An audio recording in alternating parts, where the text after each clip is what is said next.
a vice president is running. So True. let's go back and look at what's happened when vice presidents have run. We found absolutely no reliable statistical correlation at all. So Wow. even when it's a vice president, people say, that he's not in my head. That's not the person that I was putting all of my feelings onto. People are going to be extremely unhappy with you. People are going to be blaming everything in the economy to you. My point is, whoever is going to win the election this year in 2024, the winner will be the loser. Vote for whom you like the least. If you just want to go by who's going to get credit or blame, I think there's more likely to be blame. But I think it's highly likely that the person who serves for the next 4 years is going to be blamed for a very bad situation that he or she did not, maybe even partially, but not certainly not fully create. Do you have any gut feelings, any hunches based on your experience as to who might be the winner in this election? All right, guys, welcome to this particular video. In this video, I have my honored guest, Bob Prechter, again, financial analyst and author. He is the author of several phenomenal books, again, Socioeconomic Theory of Finance and The Elliott Principle, which he co-wrote with A.J. Frost. Brilliant books, guys. If you haven't seen these books, you haven't checked them out, make sure you go ahead and read them. The Socioeconomic Theory of Finance, guys, should definitely be on your shelf. All right, phenomenal book, one of the most important books written in finance. Go ahead and check it out. Bob, as I'm sure it's no big news to anyone, we have the elections coming up in the US. So we're not political here. I don't support any political candidate. I don't support any political party. Okay, so I'm not a supporter of either Trump or Harris. I've made this very clear already in my previous videos. This video is purely from a market perspective, social mood, or socioeconomic perspective. I've got two questions for you, Bob. Firstly, can we use the market behavior at the moment as to make a prediction as to who might win, Trump or Harris? That's the first question I want to ask you. The second question, which I'll come to as well, actually, I'll leave that for a few minutes. Should be quite interesting, guys. Join us.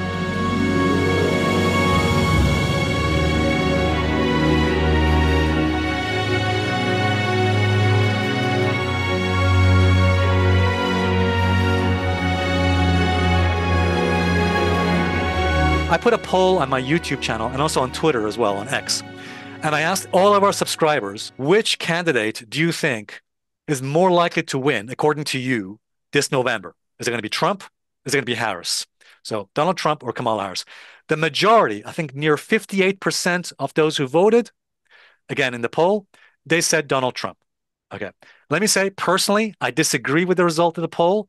Okay. Again, I don't support either one of them, Trump or Harris. The reason I disagree with the poll is because I think, if I'm right, if the market has remained resolutely strong so far, if I'm correct, if we apply socioeconomic theory of finance to this, again, something your specialty, but am I right in saying that if the market has remained strong up until October or November here, that may potentially bode well for the incumbent party, which would be the Democrats or Harris?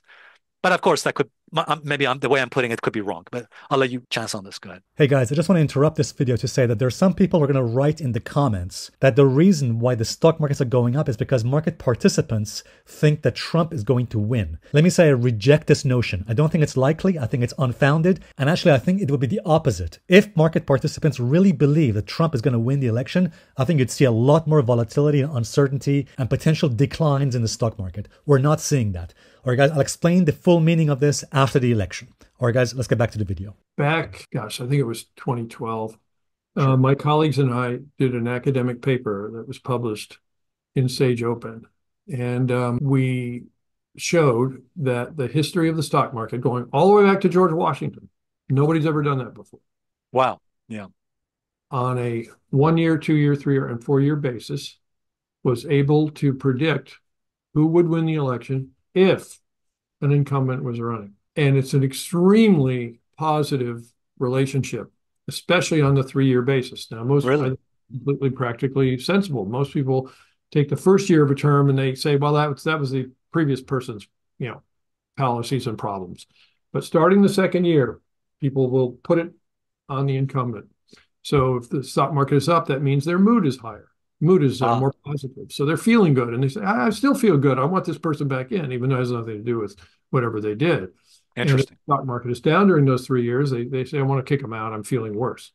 Yeah. Now, we also studied, does it help the party if an incumbent is not running? The answer was no. It's completely random. Ah, Market can do absolutely anything in between. And if the incumbent isn't running, people don't place the blame or the credit onto the party. So I got with Matt Lampert, one of my co-authors recently. He was a former head of our Socionomics Institute. And I said, you should do we should do an article, updating people on this because an incumbent is not running. However, a vice president is running. So True. let's go back and look at what's happened when vice presidents have run. Has the stock market mattered? Well, he did that. He took over the whole project and he found, I think, 8, maybe the current one is 9th, I don't know, somewhere in that vicinity. Previous times when a vice president was running. So he was an incumbent vice president, but not the incumbent president.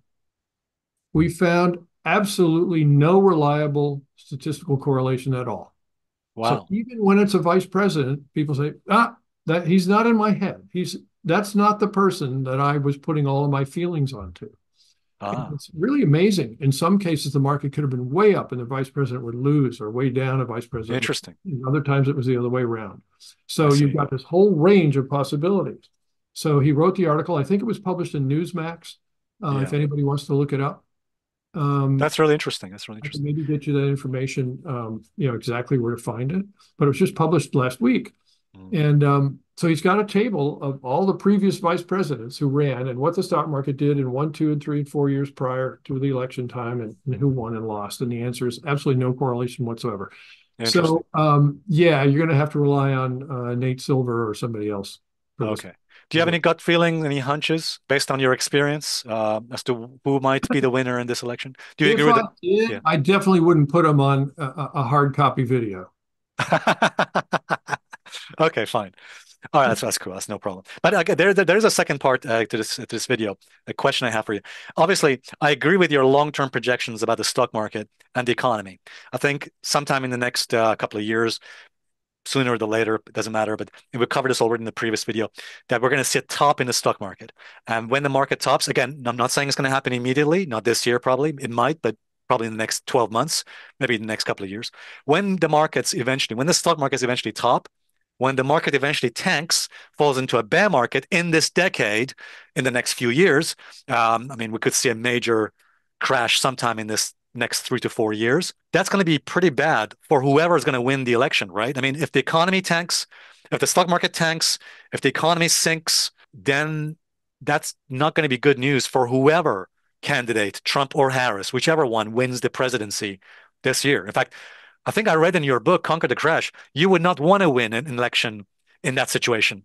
In other words, I think you mentioned something along the lines of you wouldn't want to even run. It's better not to run in a situation where you might fall into the economy is about to tank, like the 2008 crash, because people are going to be extremely unhappy with you. People are going to be blaming everything in the economy to you. My point is, whoever is going to win the election this year in 2024, the winner will be the loser.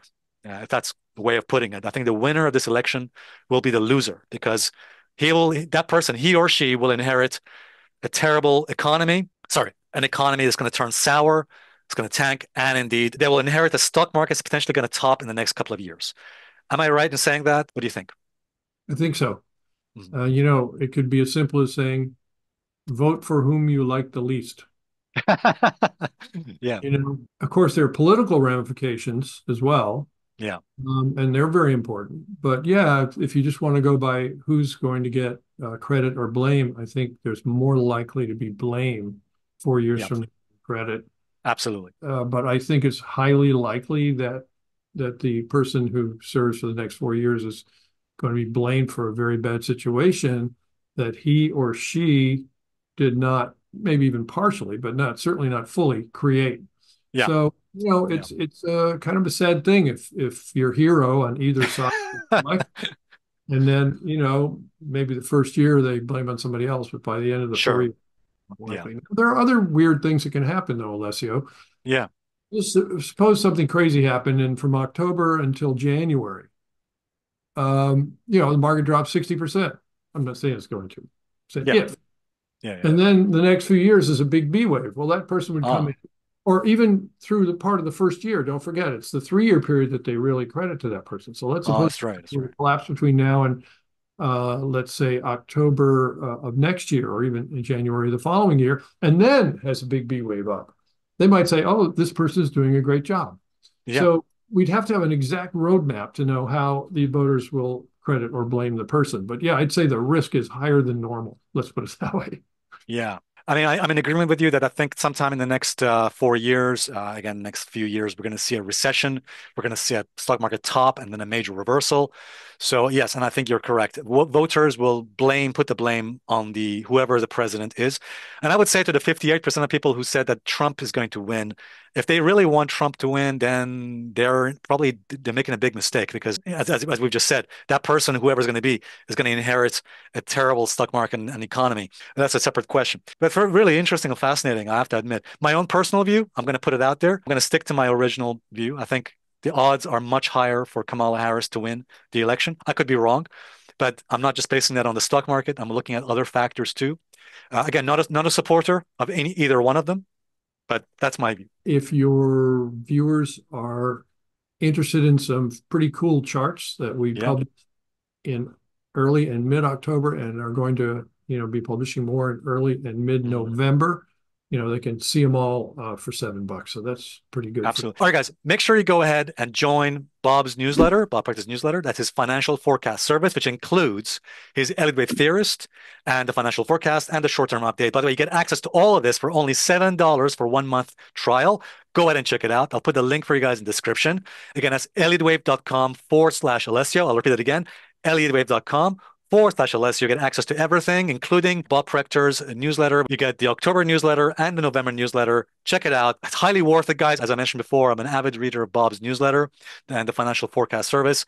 They do great work. Go ahead and check it out. You'll benefit greatly from the newsletter as well. If you're really a Bitcoin or a cryptocurrency trader or investor, we have two guys totally dedicated to that very service. It's called Cryptocurrency Pro Service. And they watch it 24 hours a day. So if you're really interested in those things, that's what you need. Go to our website and go to the Pro Services area and you'll see it. Bob, thank you very much indeed for once again agreeing to do this webinar. And thank you so much for being a sport and staying longer than we agreed. I really want to thank you one more time. I appreciate it. My pleasure. My pleasure. Have a great rest of fall and a great winter season. And like you said, we'll get together when things are, again, interesting. Yeah, absolutely. Yeah. Cheers. Thank you very much, Bob.